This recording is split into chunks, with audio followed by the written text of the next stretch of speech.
Hello students, circulation या टॉपिकमध्ये आपण याच्या आधी ब्लड याविषयी सगळी माहिती बघितलेली आहे. त्याचे बरेच व्हिडिओ मी पोस्ट केलेले आहेत. आणि आज ह्या टॉपिकमधला सगळ्यात महत्त्वाचा पार्ट म्हणजे हार्ट इन सर्क्युलेटरी सिस्टीम, त्याच्याविषयी बघूया आपण. तर हार्टविषयी काय काय सांगितलेलं आहे बघा. काय काय बघायचं आपल्याला. सुरुवातीला बघायची ती त्याची मॉर्फॉलॉजी, त्याची पोझिशन, ते कशा पद्धतीचं आहे त्याविषयी बघणार आहोत आपण. तर हार्टविषयी काय म्हणलं बघा. महत्त्वाचं काय, heart is the pumping organ of the body. म्हणजे हार्ट काय करतं तर ब्लड पंप करायचं काम करतं. बघा, ब्लड फॉर्मेशन जे आहे ना ते बोन मॅरोमध्ये होणार, ब्लड सेल फॉर्मेशन वगैरे बाकी ठिकाणी होणार. हार्ट हे काय करतं ते जस्ट ब्लड पंप करतं. So heart is the pumping organ of the body. त्याच्या कलरविषयी काय म्हणलेलं आहे बघा. It is reddish brown in colour. हा हार्टच्या कलरविषयी बोलतो आहे बरं का आपण. So heart is the pumping organ of the body. It is reddish brown in colour. It is muscular. पण मस्क्युलर म्हणत असताना आपण 3 प्रकारचे मसल्स बघितलेले आहेत. स्मूथ मसल, कार्डियक मसल आणि स्ट्रायटेड मसल. त्यापैकी हार्टचे मसल जे आहेत त्यांना कार्डियक मसल म्हटलं जातं. आणि कार्डियक मसलचं वैशिष्ट्य आहे की हे फक्त आणि फक्त हार्टमध्ये आढळतात, बाकी कुठल्याही ऑर्गनमध्ये कार्डियक मसल आढळत नाहीत. त्यामुळं नीट एक्झामच्या दृष्टीनं, CETच्या दृष्टीनं लक्षात घ्या. Heart is made up of which type of muscle. So cardiac muscles. It is reddish brown in colour. Hollow म्हणजे आतून पोकळ आहे. Muscular, made up of cardiac muscles. And it's a size is just one's fist. Fist म्हणजे काय, बंद केलेली मुठी. कोणाच्याही बंद केलेल्या मुठीच्या हाताची मुठीच्या आकाराचं बरोबर हृदय असतं. त्याचा साईज सांगितलेला आहे त्याने की केवढं असतं. तर ज्याच्या कोणाचा आपण हार्टविषयी बघतो आहे त्याची मिटलेली मूठ जेवढी असते तेवढं त्याचं हार्ट असतं. साधारणतः त्याचं वेळ सांगितलेलं आहे. It is 300 grams in males while 250 grams in females. तुमच्या लक्षात आलं का, फिमेलमध्ये त्याचा साईज थोडासा लहान आहे. नेक्स्ट, त्याची पोझिशन, ते कुठं असतं बॉडीमध्ये. So it is present in the thoracic cavity towards the ventral side in the mediastinum, that is in between the 2 lungs. Thoracic कॅव्हिटीमध्ये आलं ते व्हेंट्रल साईडला आलं बघा. डॉर्सल साईड म्हणजे पाठीकडची बाजू. तर हार्ट कुठल्या साईडला येतं, व्हेंट्रल साईडला येतं. हे लक्षात यासाठी ठेवा की कॉर्डेट्समधलं हार्ट जे आहे ना ते सगळ्यांचंच व्हेंट्रल साईडला येतं. आपण नॉन कॉर्डेट्समध्ये गेलो तर हार्टची पोझिशन डॉर्सल साईडला येते, जसं आपण कॉक्रोचमध्ये बघितलं होतं. आणि मेडियास्टिनम याचा अर्थ काय, ती पोझिशन म्हणजे ती जागा म्हणजे कुठली, दोन्ही लंगच्या मधली जागा आहे ना त्याला म्हणतात तर मेडियास्टिनम.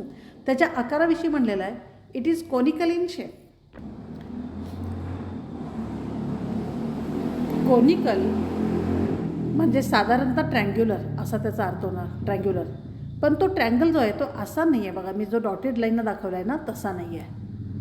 पहिली गोष्ट म्हणजे जर तो ट्रँग्युलर शब्द धरला किंवा कोनिकल धरला तर हा त्याचा बेस झाला. आणि हे खाली वळणार जो आहे तो अपेक्स झाला. हार्टविषयी बघितला आपण तर बेस हा असा आहे पण त्याचा अपेक्स सरळ खाली न येता tilted towards the left side अशा पद्धतीने आहे. ही लेफ्ट साईड झाली, ही बाजू म्हणजे राईट साईड झाली. तर लेफ्ट साईडला टिल्ट झालेला अपेक्स आहे. तर बघा, हार्ट हा ट्रँग्युलर म्हणूया किंवा कोनिकल ऑर्गन असं म्हणूया. करेक्ट शब्द कोनिकल असा आहे. मग त्याला बेस येणार आणि अपेक्स येणार. बेस कसा येणार, ब्रॉड येणार. अपेक्स हा कसा येणार, पॉइंटेड येणार. बेस कुठल्या बाजूला येणार तर अपर साईडला येणार आणि अपेक्स हा कुठल्या बाजूला येणार, लोअर साईडला येणार. पण लोअर साईडला असला तर तो सरळ खाली नसून it is tilted towards the left side. या पद्धतीनं आपल्याला हार्टविषयी म्हणावं लागेल. तर हे झालं मॉर्फॉलॉजी ऑफ दी हार्टविषयी. मॉर्फॉलॉजी म्हणता येणार नाही, त्याची फक्त पोझिशन थोडक्यामध्ये माहिती आपण बघतोय. एक्सटर्नल स्ट्रक्चर जे आहे ते आपण त्याच्यानंतर पुढं बघणार आहोत. ह्या हार्टवरती कवरिंग येतं आणि त्या कवरिंगला म्हटलं जातं पेरिकार्डियम. तर इथं आपण हार्ट दाखवलेला आहे. तर बघा, इथं हार्ट मी हे दाखवलेलं आहे, हे हार्ट आहे. तर हा वरचा झाला बेस, हा झाला अपेक्स. हा बेस हा वरच्या बाजूला येणार, अपेक्स खालच्या बाजूला येणार. समजा ह्या हार्टच्या वॉलचा एवढासा तुकडा आपण कट करून घेतला आणि जर डिटेल बघितला तर काय काय दिसतं आपल्याला. तर ते हॅलो इनसाईड म्हणलो आपण, म्हणजे आतमध्ये पोकळ आहे. तर आतली पोकळी जी आहे ती इथून आतमध्ये येणार आणि हे सगळं म्हणजे काय येणार, हार्टचं वॉल येणार.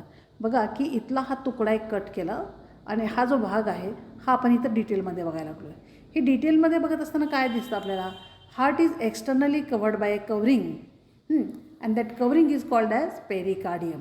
पेरिकार्डियम हे कसं आहे, मेम्ब्रॅनस सॅक आहे. सॅक म्हणजे बॅगलेग स्ट्रक्चर आहे ते. तर ते मेम्ब्रॅनस स्ट्रक्चर जे आहे किंवा मेम्ब्रेनची असणारी बॅगलेग स्ट्रक्चर जे आहे त्याला म्हटलं तर pericardium. So pericardium is the covering of the heart which it is membranous and it covers the heart. आता हे जे मेम्ब्रेनस कवरिंग आहे ना, याच्यामध्ये लेयर्स येतात. याच्यामध्ये महत्त्वाची 2 लेयर येतात. एक म्हणजे फायब्रस पेरिकार्डियम आणि दुसरं म्हणजे सिरस पेरिकार्डियम. तर हे फायब्रस पेरिकार्डियम म्हणालो आपण, हे सिरस पेरिकार्डियम. आता ही फिगर कशी काढलेली आहे बघा. ही बाहेरची बाजू जी आहे ती या बाजूला आली आणि हार्टमध्ये जाणारी जी बाजू आहे ती ही आतल्या बाजूला आली. मग बाहेरच्या बाजूला बघितलं आपण तर सगळ्यात बाहेरच्या बाजूला दिसतं आपल्याला ते फायब्रस पेरिकार्डियम. तर याला म्हटलेलं आहे फायब्रस पेरिकार्डियम. फायब्रस पेरिकार्डियम कशासाठी आहे, तर हार्टच्या प्रोटेक्शनसाठी आहे. It is made up of fibres and it is tough. ते टफ असणारं फायबरचं बनलेलं अशा पद्धतीनं बाहेरचं हे फायब्रस पेरिकार्डियम आहे. त्याच्या आतमध्ये इथं 2 नावं दिलेली दिसतात बघा. एक म्हटलं आहे परायटल पेरिकार्डियम आणि दुसरं म्हटलं आहे विसरल पेरिकार्डियम आणि त्या दोन्हीच्यामध्ये एक गॅप आहे असं दिसतं आहे. आपण जरासं ते डिटेलमध्ये बघूयात. आता दिसतंय का बघा तुम्हाला ते. तर काय काय नावं दिलेत बघा, आपण कसं म्हटलेलं आहे बघा. तर हे बाहेरचं व्हाईट कलरचं जे दाखवलं आहे हे काय झालं, फायब्रस पेरिकार्डियम. त्याच्या आतमध्ये हे जे एक येलो कलरचा लेअर आहे हे म्हणजे झालं परायटल पेरिकार्डियम. त्याच्या आतला दुसरा येलो कलरचा लेअर जो आहे ते झालं विसरल पेरिकार्डियम. आणि दोन्हीच्या मधला गॅप जो आहे बघा, त्या गॅपला इथं म्हटलं आहे पेरिकार्डियल स्पेस. हे जे आतलं आहे ह्याला म्हणतं सिरस पेरिकार्डियम. म्हणजे आपण असं म्हणूया, heart is covered by membranous coverings. These coverings are called as pericardium. Pericardium is double layered. Outer layer is called as fibrous pericardium. Inner layer is called as serous pericardium. This serous pericardium is again made up of 2 layers. Outer parietal layer and inner visceral layer. आता हे parietal visceral किंवा हे पूर्ण serous pericardium म्हणूया ते थोडंसं elasticity असणार आहे. ते it is made up of squamous epithelium, squamous type epithelium. तर त्याचं ते बनलेलं आहे. मात्र त्याच्यामध्ये थोडी इलॅस्टिसिटी आहे आणि त्याची ही अशी 2 लेयर्स आहेत. 2 लेयर्स आहेत. मात्र फायब्रस पेरिकार्डियम आणि सिरस पेरिकार्डियम याच्यामध्ये गॅप नाही आहे, ते एकमेकाला लागून काढलेत आपण. पण ह्या दोन्हीच्यामध्ये मात्र एक छोटासा गॅप दाखवलेला आहे आणि त्या गॅपला म्हटलं आहे आपण पेरिकार्डियल स्पेस. आता ही जी पेरिकार्डियल स्पेस आहे ना, याच्यामध्ये एक फ्लुईड येतं आहे, त्याला म्हटलं तर पेरिकार्डियल फ्लुईड. मग पेरिकार्डियमविषयी काय काय बघितलं बघा आपण. It is double layered. It is made up of fibrous pericardium and serous pericardium. Fibrous pericardium is tough, present towards the outer side. Serous pericardium is again 2 layered. It shows it is made up of squamous epithelial tissue. It shows outer parietal layer, inner visceral layer, and in between these 2 layers there is pericardial space which is filled by pericardial fluid. मग हे का हे pericardium येतं, तर त्याला ठराविक functions आहेत. बघा, पेरिकार्डियम भोवती आहे म्हणून हार्ट ज्यावेळी मूव्ह होतं म्हणजे हार्टचे चेंबर्स आकुंचन प्रसरण पावतात त्यावेळी त्याचं बाकीच्या ऑर्गन्सशी फ्रिक्शन होत नाही, कारण बाहेरच्या बाजूला फायब्रस पेरिकार्डियम तसंच्या तसं आहे. आणि एवढंच नव्हे तर हार्टला मूव्ह होता येतं सहज, कारण परायटल आणि विसरलच्या मध्ये हा स्पेस आहे, त्याच्यामध्ये फ्लुईड आहे आणि ते मूव्ह होऊ शकतं, ते खाली वर जाऊ शकतं. आणि म्हणून मग या पद्धतीनं हार्टला मुवमेंट करायला हे सोपं पडतं. त्याच्याशिवाय त्याची करेक्ट फंक्शन्स काय काय आहेत तर बघूया आपण. Functions of pericardium. पेरिकार्डियमचे फंक्शन्स. फर्स्ट फंक्शन काय सांगलं बघा, it protects the heart. It protects the heart खरं तर काय म्हणायला पाहिजे, from mechanical injuries, from friction असं म्हणायला पाहिजे. From mechanical injury and friction. Second त्याचं फंक्शन काय आहे, पेरिकार्डियल फ्लुईड जे आहे बघा, ते fluid it act as shock absorber. म्हणजे आपल्या किती हालचाली झाल्या तरी हृदयाला धक्के बसू न द्यायचं काम हे पेरिकार्डियल फ्लुईड करतं. पुढं काय पेरिकार्डियल फ्लुईड करतं, it keeps the heart moist. ते लिक्विड असल्यामुळं हार्ट जे आहे ते नेहमी बाहेरच्या बाजूनं मॉइस्ट राहतं, ओलसर राहतं, ते कोरडं पडत नाही. आणि लास्ट काय सांगितलं आहे, इट ॲक्ट ॲज लुब्रिकंट. जे पेरिकार्डियल फ्लुईड लुब्रिकंटसारखं काम करतं, म्हणजे ऑइलसारखं काम करतं. त्यामुळे हार्टच्या मुवमेंट होत असताना हार्टचं फ्रिक्शन होत नाही, त्याची झीज होत नाही, तर त्याचं रक्षण केलं जातं. या पद्धतीनं काम करणारं ते पेरिकार्डियम. बघा याच्यावरती फंक्शन कसं येऊ शकतो, write a note on pericardium असा येऊ शकतो. त्यावेळी तुम्हाला ही सगळी लेअर्स सांगायला पाहिजेत. सिरस पेरिकार्डियम, परायटल पेरिकार्डियम, पहिल्यांदा फायब्रस पेरिकार्डियम, नंतर सिरस पेरिकार्डियम आणि त्याची 2 लेयर्स, आणि pericardial space filled with pericardial fluid, ते साधारणतः 50 ml असतं. याविषयी सांगायला पाहिजे जर पेरिकार्डियमविषयी नोट विचारली तर.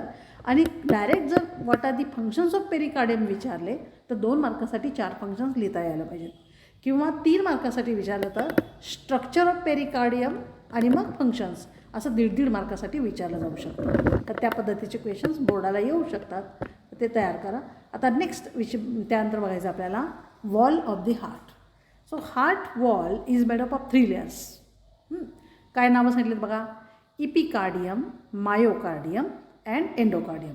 आता हे 3 लेयर्स इथं कुठं येत आहेत हे आपण बघूयात. बघा बाहेरच्या बाजूला दिसतं आहे ते फायब्रस पेरिकार्डियम, त्याच्या आतमध्ये आहे ते सिरस पेरिकार्डियमचे 2 लेयर, आणि त्याच्या आतमध्ये येतं आहे ते तिथून जे चालू होतं ते आतपर्यंत हे सगळं काय झालं, हार्टचं वॉल. ही जी फिगर आहे ही 3 डायमेन्शनला आहे बघा. ही वरची बाजू आहे, ही समोरची बाजू आहे, ह्याच्या खाली कुठे गेली, खालची बाजू गेली, आणि ही आतली बाजू आहे की ज्या बाजूला हार्टमधली पोकळी येणार. म्हणजे ही हार्टची सगळ्यात बाहेरची बाजू आणि सगळ्यात आतली पोकळी या पद्धतीने आहे. मग हे बाहेरचे पेरिकार्डियम झाले, आणि आता हे पेरिकार्डियमपैकी हे विसरल पेरिकार्डियम संपलं की इथून जे सुरू झालं ते हार्ट वॉल ते इथंपर्यंत झालं. मग सगळ्यात आतली ही जी लाईन आहे बघा, हे म्हणजे आलं एंडोकार्डियम. ही लाईन म्हणजे काय आलं, एंडोकार्डियम.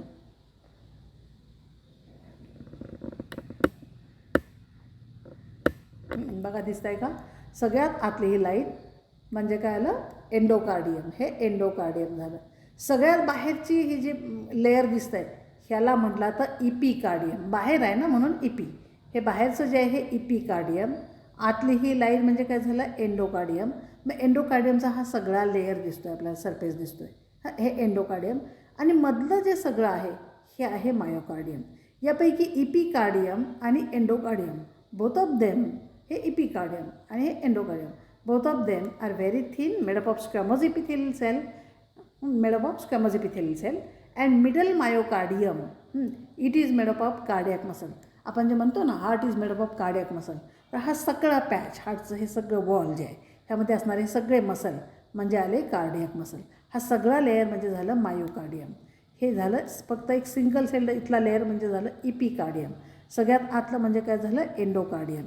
आता त्याच्या पुढे जाऊन इथे एक लेबल केलेलं आहे बघा, ट्रॅबेक्युली. म्हणजे काय बघा, हार्टचं इनर वॉल जे आहे ते असं प्लेन नाही आहे, तर त्याच्यामध्ये असं इलेव्हेशन्स दिसतात बघा. इलेव्हेशन म्हणजे उंचवटे दिसतात. हे छोटे छोटे उंचवटे दिसतात. इथे एक उंचवटा दाखवला आहे, इथे एक उंचवटा दाखवला आहे, इथे एक दाखवला आहे, इथे एक दाखवला आहे. तर हार्टच्या वॉलमध्ये जर बाहेरच्या बाजूला बघितलं तर हार्टचं वॉल स्मूथ आहे, पण आतल्या बाजूला ते स्मूथ नाही. तर मग काय दाखवते, ते रफ दाखवत आहे, आणि काही त्याच्यावरती उंचवटे दाखवत आहे. ह्या उंचवट्यांना म्हटलं तर ट्रॅबॅक्युली कॉर्नी, ते इथं दिसत आहेत. हे कुठं असतात, तर हे वेंट्रिकलमध्ये असतं. तर हे दिसत आहेत हे ट्रॅबॅक्युली. याचा विचार आपण इंटरनल स्ट्रक्चर ऑफ दी हार्टमध्ये डिटेलमध्ये जाणार आहोत. आत्ता आपण फक्त काय बघतो आहे, wall of the heart made up of 3 layers, epicardium outermost, middle myocardium made up of cardiac muscle, inner endocardium made up of squamous epithelium. Epicardium and endocardium, both of them are made up of squamous epithelium and both of them are protective in function. Myocardium is made up of cardiac muscle which brings about contraction and relaxation of the heart chambers. म्हणजे हार्टचं working जे आहे ते carry out करणारं कोण असेल तर मधला हा बिग लेअर ज्याला काय म्हटलं आपण, मायोकार्डियम. तर हे झालं हार्ट, पोझिशन त्याची, pericardium covering of the heart and wall of the heart.